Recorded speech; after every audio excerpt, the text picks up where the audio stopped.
Yes, good morning. My name is Joon An.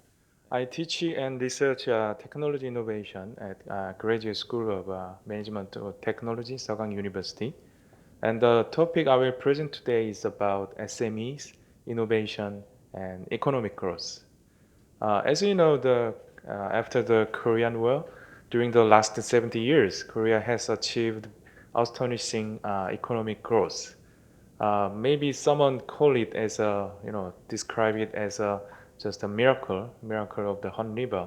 But I believe there has been a very strong passion for innovation. And although many people they think the large global companies like Samsung, LG, Hyundai, they can be a very representative companies in Korea, but there were SMEs actually.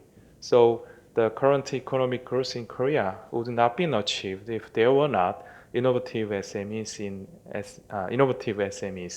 which make our innovation ecosystem very vibrant and active and then stronger. With immense investment in R&D, Korea has tried to increase innovative SMEs to initiate a new experiment and then start a new business and help them to survive in fierce competition in the global age. Some of such attempts were successful, but to be honest, some policy was not so successful. And then we are still striving to create a good business environment for innovative SMEs. So I believe what we have achieved and experienced can be a good example or reference or policy guidelines for our global partners. So today presentation I will summarize some of our experience and then we'll suggest how we can nurture and help and support innovative SMEs. As you can see in this diagram, SMEs are very important. In terms of number of enterprises, for example, in Korea in 2017, over 99% of enterprises are SMEs, and then they create more than 70% of total jobs. And then situation is quite similar to other countries like US, UK, China, Europe, or other countries.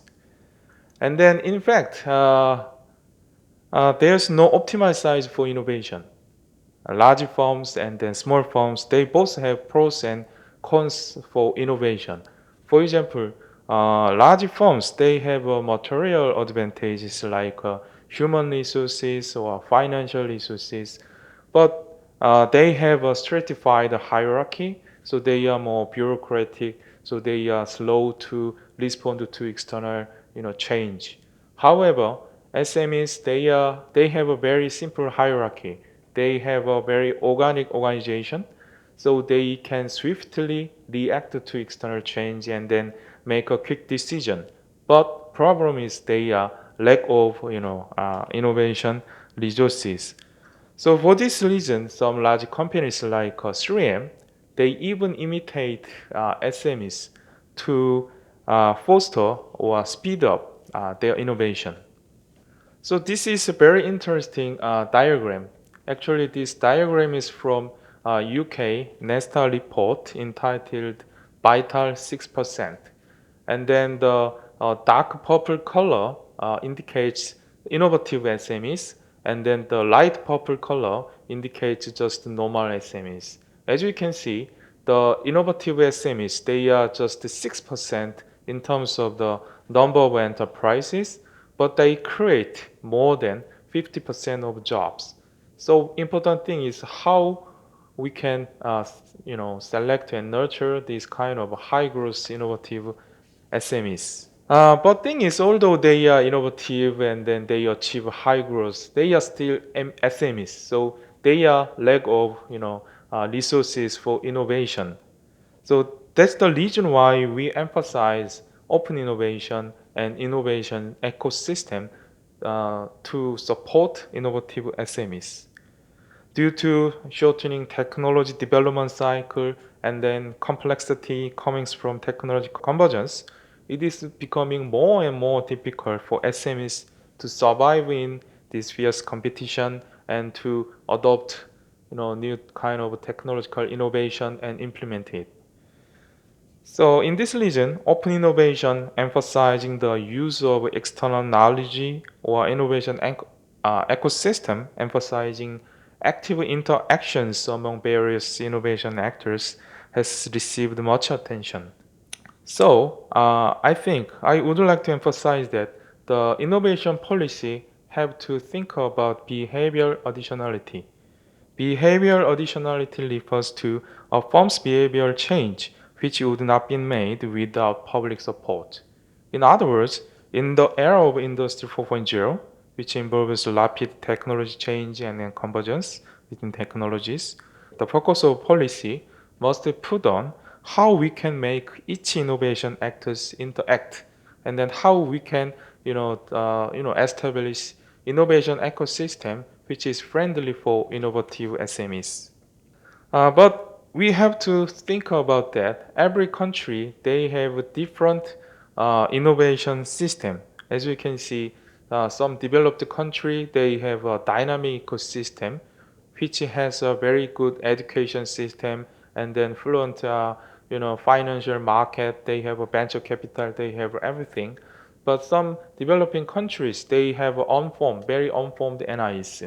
NIS. Here, NIS means National Innovation System. In Korea, as you can see, we have achieved very rapid economic growth. So actually, we started from unformed national economic system, and then we are going to 1.1 dynamic national economic system. This means we have experienced a lot of stage, so we can share some of our experience. As you can see, this is just a typical learning curve, like a S shape. And the left side, there is some stage where national innovation system is not well developed. And then right side is quite a good national innovation system. So it is very easy to support and help innovative SMEs. In the first stage, I think it is very important to emphasize the quantity. I mean, it is very necessary to, increase the seed of innovation. In this context, it is noteworthy that corporate R&D center accreditation system started in 1981 in Korea. It can be a good example. In 1981, we introduced kind of this R&D center accreditation system, which is linked to tax incentive. So in 1979, there were only 44 R&D centers in Korea, but this year we have more than 40,000 R&D centers. Secondly, we have developed a kind of special act to promote venture companies. So we made a legal foundation to support venture companies. So we also introduced the venture firm accreditation system. And then the government made a fund of funds to stimulate venture capital market. So thanks to this system, many, the entrepreneurs, they, happy to take a risk to start their business and then made the Korean innovation system very vibrant. And then next stage, we have to think about ecosystem. So for example, as I told you, SMEs, they lack of resources. In a developed country, research-oriented university, they can support SMEs by providing the necessary technology or licensing technology, something like that. But problem is, in a developing country, there are not many research-oriented university. And then situation was the same in Korea in 1970s. So in Korea, the first government-sponsored research institution, KIST, was established in 1966, and then many, the research institutions, as you can see in this diagram, were spun off. Some of them spun off from KIST, and then some of them established later, and then they are actively supporting innovative SMEs. Next, We also tried to establish innovation cluster. This is because innovation deals with technology, so it is very difficult to transfer some kind of a specific know-how or technology. So proximity is important. So the government established innovation cluster in Daejeon. So nowadays, there are more than 60 research institutions, and there are so many private firms R&D center. They are located in Daejeon. And then it is also important to nurturing university industry collaboration.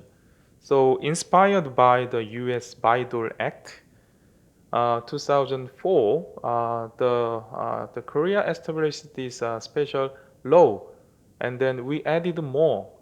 For example, this Korean Bayh-Dole Act covers with industry academic collaboration center, and then technology holdings, and then university industry collaboration processes.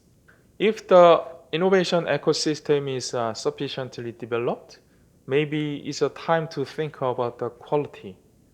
Uh, in actually, this is very important issue nowadays. Korea, we have a lot of large firms, and then we also have innovative SMEs. But people are thinking about talking about the quality issue, about the policy, because we are investing a lot of money in supporting SMEs, but some of the policies are failing, and then it is necessary to revise and then update SME policy. So we are thinking about, we are benchmarking and then introducing some of the just high quality policies. For example, innovation voucher, and then innovation procurement, and then from last year we are introducing and then revising tax intensive system. So we are benchmarking Japan case. Last year, the Japanese government, they updated and then strengthened by introducing and then updating open innovation tax system, and then we are benchmarking and then updating our policy. As I mentioned before, although Korea coped with many challenges to date, not all our experience was successful. Uh, some of them has failed, and so we can happily share some lessons from our failures. For example, when making venture policy, the Korean government has focused on increasing the number of venture firms. So uh, we had neglected venture exit strategies like merger and acquisition. Also, when benchmarking other policies, we missed some essential part in it. For example, in the U.S. SBIR program, the role of Congress is very important, because the U.S. Congress, they are initiating and then pushing each government ministry to adopt and implement SBIR program.